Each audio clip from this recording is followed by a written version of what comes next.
guys, yung pinakamurang 5G phone ngayon ng Xiaomi. This is the Redmi Note 15 5G. Marami na naman yung nagtatanong kung ano pa talaga yung pipiliin kong 5G phone ngayon. Dahil nga nagmamahalan na lahat ng presyo. Sana all nagmamahalan.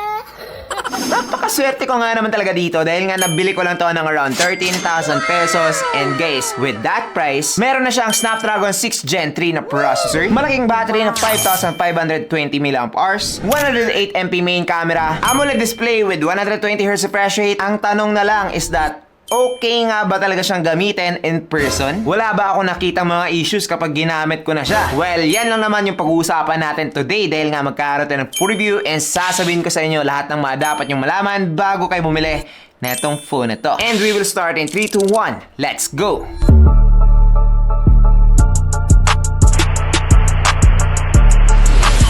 Yo, what's up guys? I'm JP and this is JT TV. Now, bago tayo mag-proceed, I just want you to know na meron tayong 4 giveaways this March 28, 2026. Nice. So, kung bago ka pa lang dito, every month tayo nagpapag-giveaway. Kaya naman, kung hindi ka pa nakasubscribe, sayang naman. Now, dito naman tayo guys, and as you can see, almost the same lang naman talaga sila ng box ng iba't ibang mga Redmi Note 15. Kaya naman, tingnan naman natin yung loob. Okay. Dito guys, meron tayong mini box. Sa loob naman ito, andito yung kanyang mga paperworks, ang kanyang free na jelly case, color black. And kasunod naman yan, eto na nga yung smartphone. Just look at that.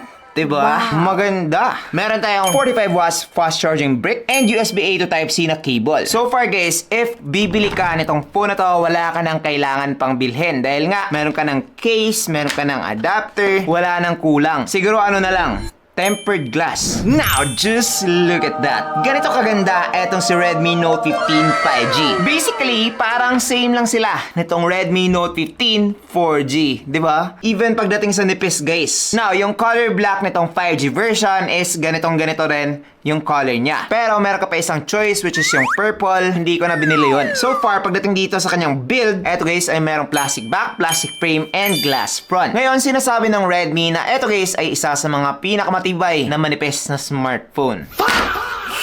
Ang sakit nun. Kiname nila to guys na drop resistant up to 1.7 meters. Unbelievable.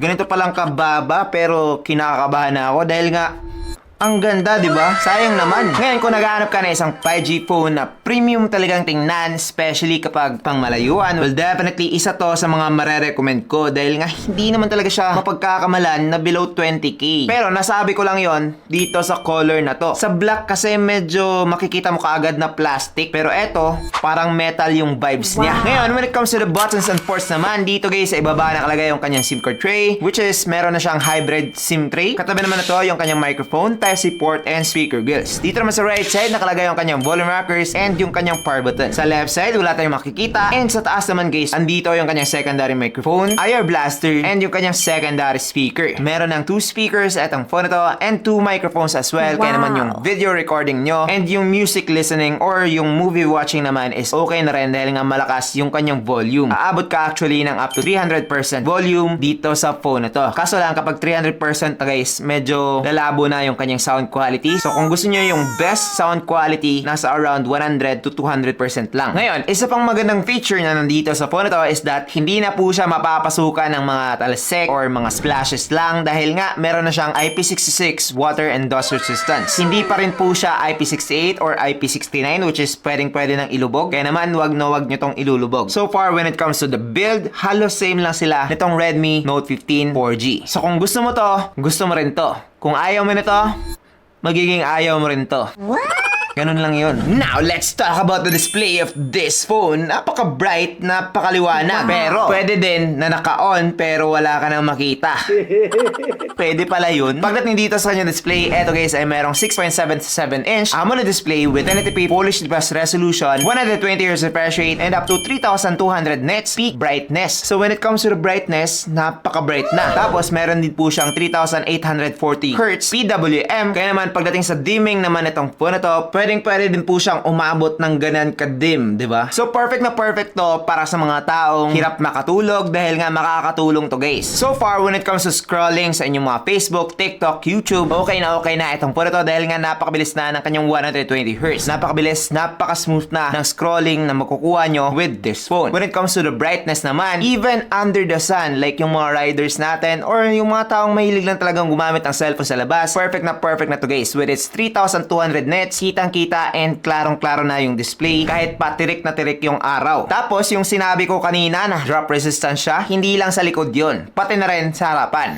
Kaya naman, even if wala ka pang tempered glass dito sa phone na to, less worries dahil nga matibay naman yung kanyang display. So far, display-wise, I think same lang naman sila nitong Redmi Note 15 4G. Maganda pa rin siya, napakanipis ng kanyang mga bezels, napaka-uniform din yung tingnan, top, bottom, and sides. Kaya naman guys, okay na okay talaga ako dito. Pero, merong mga tao na ayaw sa curved display dahil nga, syempre, mas madalas yung mistouch dito sa gilid-gilid. And if you're a gamer, siguro mai-experience mo rin yan with this phone. But, meron naman siyang counting bezels dito guys. So, hindi pa rin talaga siya edge to edge. And especially with the case, mas makakatulong to guys na hindi na kayo magkakaroon ng mistouch dito sa kanyang gilid. So, okay pa rin siya kapag yun yung ayaw mo. And also, when it comes to watching movies, videos, naku po, sobrang nakaka-enjoy na yung gawin with this phone. Sharp, bright, and vivid yung kanyang display. So, nagpa-pop up talaga lahat ng colors and even yung mga darker scene, okay na okay talaga with this one. Now, let's talk about the performance of this phone. Malakas ba to? Kasi Snapdragon, yun talaga yung tanong ng mga karamihan dito guys. Dahil nga, kapag narinig na Snapdragon, pang gaming ka agad. Well, pagdating sa kanyang presyong around 13,000 pesos, I think okay na rin po siya. It has Snapdragon 6 Gen 3, which is a 4nm processor with octa-core CPU up to 2.4 GHz and Adreno 710 naman pagdating sa kanyang GPU. Napaka-balance ng spec sheet niya dahil nga, it also comes with 8GB of RAM. That is why yung mga normal lang natin na ginagawa like yung mga pagsa-social media, text, tawag, multitasking here and there, wala na tong problema. Smooth, mabilis, and hindi na siya maglo-loading.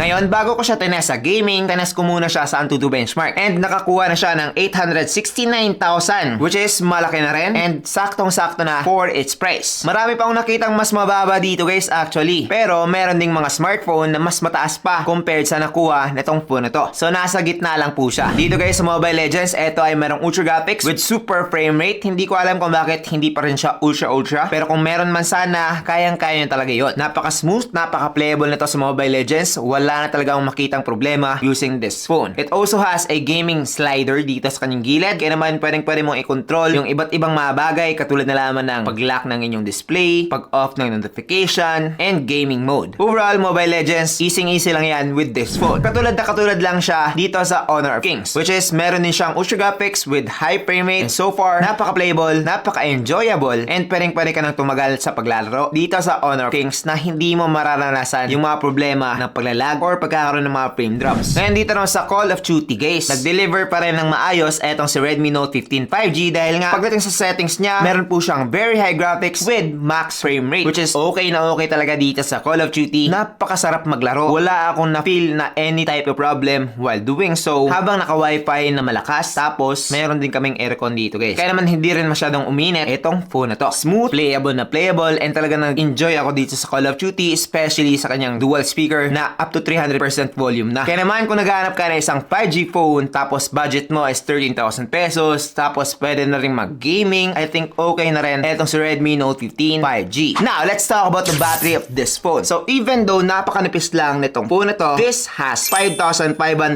mAh of battery, which is maglalast na rin ng 1 day, especially kapag heavy user ka. Kapag napakatipid mong gumamit, bihira ka lang mag-mobile data, aabot ka pa ng up to 2 days using this phone. Ngayon, sa charging naman, tinest ko to, and nakakuha ako ng 1 hour and 10 minutes from 0 to 100%, which is mabilis na rin. And kapag 30 minutes naman guys, matcha-charge mo na itong phone na to ng 0 to 50%. Tapos, hindi mo na kailangan pang bumili ng charger dahil nga, meron na siya sa box. Hindi katulad sa mga iPhone, Samsung, kailangan mo pang bumili ng adapter.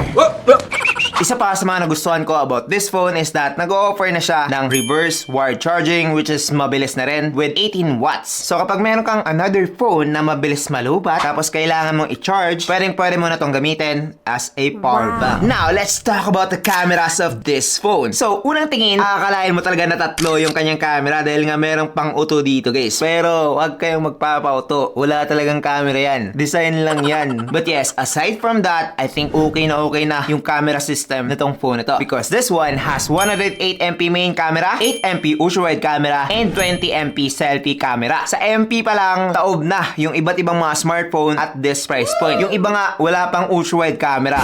Eto guys, meron na. Ngayon, yung mga nakuha kong pictures, especially yung kanyang main camera, is napaka-sharp, magaling color production, and perfect na perfect talaga yung mga shots na nakuha ko, even in the nighttime. Yes, maganda rin po siyang pang low light shots. Pero, yung isa talaga sa mga favorite ko dito guys, is that yung color production niya, napaka-natural. So, kung ano talaga yung color mo in person, ganun din yung magiging result na itong phone na to. In short, yung kanyang result is parang iPhone. So, kung gusto mo yung parang iPhone yung result, pwede na etong si Redmi Note 15 5G. Even pagdating sa kanyang ultra-wide camera, guys, okay na yung mga nakuha kong photos, pero hindi siya masyadong consistent. Meron times na maganda, meron namang mga times na medyo overexposed yung mga nakuha kong photos sa kanyang ultra-wide. But, pagdating sa nighttime or low light shots, yung maaasahan lang talaga dito para sa akin is yung kanyang main camera. Yung ultra-wide and yung kanyang selfie, medyo yung kanilang mga results. So far, pagdating sa 13,000 pesos na presyo, I think isa to sa mga pinaka-the best na camera na pwede nyong bilhin ngayong 2026. Marami din siyang option, tulad na lamang ng Ultra HD, Pro Mode, Slow Motion, and marami pang iba. So kung gusto mo yan, I think magugustuhan mo rin etong phone na to. Ngayon, when it comes to the video quality naman of this phone, eto guys ay abot na ng 4K at 30fps sa kanyang back camera and 1080p at 30fps naman pagdating sa kanyang selfie camera. Also, meron ding limit yung kanyang ultra-wide, which is 1080p at 30fps pa din. Wala pong 4K yung kanyang ultra-wide. Kapag gusto mo yung stabilized na video quality, hindi mo yan makukuha dito sa kanyang 4K dahil nga medyo maalog po siya. Go for 1080p instead, dun lang gumagana yung kanyang OIS. And ngayon, try naman natin. So, eto guys, yung 4K at 30fps dito kay Redmi Note 15 5G. Ano sa inyo? Okay ba? Comment down below. Now, try naman natin yung kanyang selfie camera. Now, eto naman guys, yung selfie video camera. Ano sa tingin nyo? Okay ba? Comment down below. I think napaka-pogi ko dito.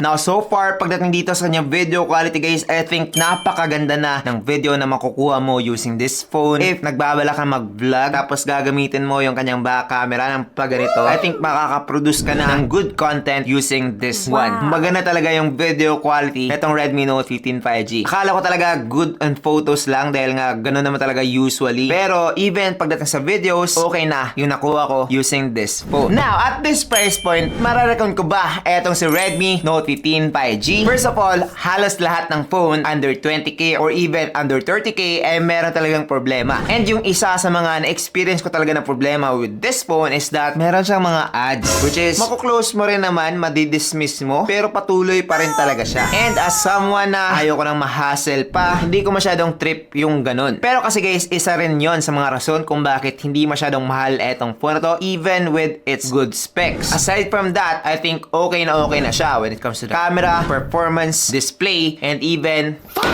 the build quality. So, 13,000 pesos dito kay Redmi Note 15 5G. Kapag nag-sale pa, tapos merong YouTube voucher, mas mababa pa yan ng around 11,500 to 12,000 pesos. Napakalupit, di ba? So, yun na naman. Maglalagay na lang ako ng link down below sa description box. Check nyo na lang if ever man merong sale. Pero kapag wala, tapos around 15 to 16,000 pesos, wag na lang muna. Maghintay lang kayo. So, that's it. Again, meron tayong giveaway ngayong March. Huwag nyo kalimutan yan. Mag-subscribe lang kayo and also like this video na rin. That's it. I'm JP and this is JT TV. Thank you for watching and God bless. Bye-bye.